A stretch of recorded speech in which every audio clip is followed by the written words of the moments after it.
প্রিয় দর্শক, আসসালামু আলাইকুম। আপনাদের প্রীতীয় শুভেচ্ছা জানিয়ে শুরু করছে আমাদের আজকের নতুন আরেকটি প্রতিবেদন। আপনারা দেখতে পাচ্ছেন আমাদের সামনে এক বোন দাঁড়িয়ে আছে। আমরা আজকে এই বোনের বাস্তব জীবনের গল্পগুলো আপনাদের তুলে ধরবো। আসসালামু আলাইকুম আপু। ওয়ালাইকুম সালাম। নাম কি আপু আপনার? সুমাইয়া। সুমাইয়া। আপনাদের দেশের বাড়ি কোথায়? টাঙ্গাইলে। টাঙ্গাইলে। কি করেন আপনি? মানুষের বাড়ি সেলাই মেশিনের কাজ করে বুড়ির একটা দাদি আছে, অসুস্থ মানুষ বিছনা পড়ে থাকে, মানুষের বাড়ি সেলাই মেশিনের কাজ করি। আচ্ছা আচ্ছা। মা বাবা নাই? বাবা মা ছেলে ছোটবেলায় ফেলা দিয়ে চলে গেছে। আচ্ছা, এখন দাদির কাছে মানুষ আপনি? হ্যাঁ, এখন দাদির কাছে মানুষ হয়েছে। কি করেন আপনি? লেখাপড়া করছেন? লেখাপড়া কি করে করবো ভাই, ছোটবেলায় তো আপনি ফালা দিয়ে চলে গেছে, বুড়ো দাদিটা কাজ করতে পারেনি। একদম লেখাপড়া করেন না? একটুও পড়েন নাই? সত্য কথা, একটু খালি লেখাপড়া করিনি। আরবি পড়তে পারেন? নামাজ কালাম পড়তে পারেন? নামাজ পড়তে পারি। আচ্ছা আচ্ছা। তো ইউটিউব চ্যানেলে কেন আসছেন?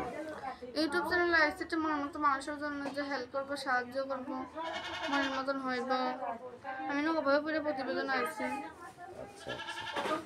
তো দেশ বিদেশ থেকে নিতে আপনাকে ফোন দেবো, ঠিক কোনো কথাবার্তা বলবেন তো?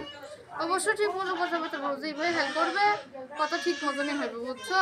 হেল্প করবে তো। আচ্ছা আচ্ছা। তো তুমি এখন কিরকম একজন মানুষ চাচ্ছ? কিরকম এক ধরনের হইলে, বুড়ে হইলে সমস্যা নেই, জোয়ান হইলে সমস্যা নেই, আমরা হেল্প করবো, সাহায্য করবো, পাশে থাকবো, ভালোবাসবো, এরকম মানুষ হইলে। যে তোমাকে বেশি বেশি করে ভালোভাবে তুমি এমন একজন মানুষ চাচ্ছ? হ্যাঁ, যেমন হেল্প করবে, আমার হইতে দিবে না, আমি মানুষ হই। আমি অনেক অভাবে আছি, বুঝছেন ভাই, অনেক অভাবে পেরে প্রতিবেদন আসছি। আচ্ছা আচ্ছা। তুমি কার কিছু বলতে চাও দর্শকদের উদ্দেশ্যে? তুমি আর কিছু বলতে চাও দর্শকদের উদ্দেশ্যে? তো প্রিয় দর্শক, এই সুমাইয়াপুর কথাগুলো আপনারা শুনলেন। তো সুমাইয়াপুর টাঙ্গাইলের মেয়ে খুব রিয়েল অসহায়, খুব বিপদে পড়ে ইউটিউব চ্যানেলে আসছে একটা মনের মানুষের জন্য। ওনার সাথে যদি আপনার যোগাযোগ করতে চান, তোমার নাম্বারটা হচ্ছে 016244709696। নাম্বারটা আমি আবারও বলছি, 016244709696।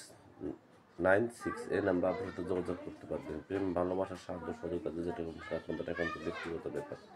অর্থাৎ নামাজ পড়েন, দেশটাকে বেশি বেশি করে ভালোবাসেন। ভালো থাকেন। আসসালামু আলাইকুম।